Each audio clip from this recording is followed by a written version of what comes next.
Welcome back. So if you want to get to my code, check out the tags version 0.14, and I've made some code changes in this lesson, so I'll run over the changes. I already implemented them, but there's so much to cover that I didn't want to do it while writing the code as well. So I'm going to try and run over this step by step what I actually added into the code. First of all, I added a new input field here of user that is any, meaning that it can be any type, it can be anything. There's no rule, there's no type safety around this one. Now the reason that I put in any here is because I want the login component to be as generic as possible. I don't want to put in user. I might as well just have added user here to explain this is the input that I want, which is a user. But I want this to be generic without knowing about a user to be able to reuse it in pretty much any scenario that I want later. Maybe I'm going to call it something else later. So I'll keep this as any, meaning that this user, which is an input from the outside, can be anything. Anything. Okay. The next one we already talked about, this is the sign-in error that I could add from the outside. And then the last thing inside the login view component is a new output. And this is new, and this is scary stuff. So let's just look at it, and then we'll try and understand it. It's pretty much just saying someone from the outside can actually get information back from me. So this is input that people give me from the outside for this component, but I can actually also inform the guy on the outside about information about this component. So what I'm doing here is I'm saying if you add a login, right, then you can actually get an event from me using an event emitter, and that event emitter is going to be triggered by me actually clicking a button in this case.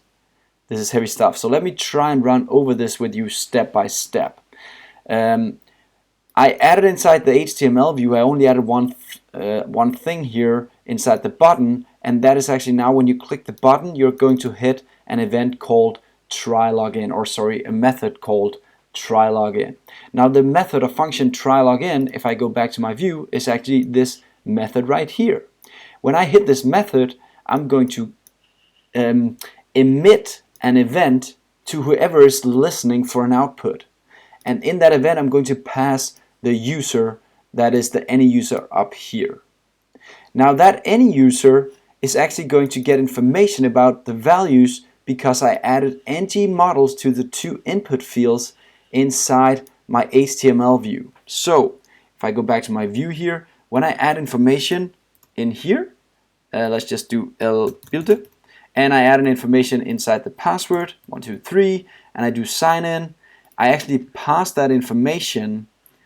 When I click the sign in button, the click here is being hit. I'm going to go to try login, which is this guy right here, and instead of actually doing the login check here, I pass the information onto the user of this component, and you guessed it, that's the login component up here.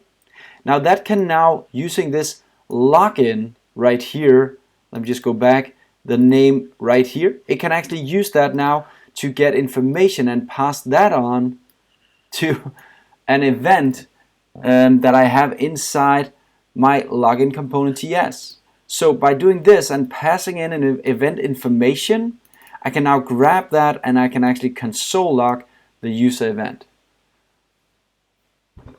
If this takes a bit of time for you to comprehend, that is okay. This is very complex. But I'll just try and run over it once more, where I'll try step by step to show you what code actually executes. Just one more time. So again, if we start in the actual HTML, which is where it's all triggered. So we have this beautiful HTML view. We put in some information here and here. When I put in that information, it's actually stored because I added ng model to both the input field for the username and the input field for the password. So as I put in the information, it's stored inside this user right here where we can put in any information. So now the user has a username and a password because I typed it in to the event, the dialog right here. As soon as I click the sign in button, an event is triggered right here because I added a click event, which is pretty much also just an output field inside the button, meaning that when you click the button now, you're going to activate in the component that belongs to this HTML page, you're going to activate the try login. Okay, the try login is this function right here. Now that function is going to redirect itself by saying the try login emitter, which is this guy, emit some information to whoever is listening on this output field right here called login, and emit the information about the user that we just typed in. So this login now needs to be specified somewhere, and that's in our smart component. In the HTML page for my smart component, I added this login right here, and that is equal to triggering a function called login inside the smart component TS code. And there we pass in all the information that we got from this emit right here, which is the user in this case. We pass that information now into this login, which is a function in the login up here, and there we get the user now, and we just console log that user. Phew! And that's why you see it inside the log. When I press sign in, it pops up here with the actual user that I just passed in.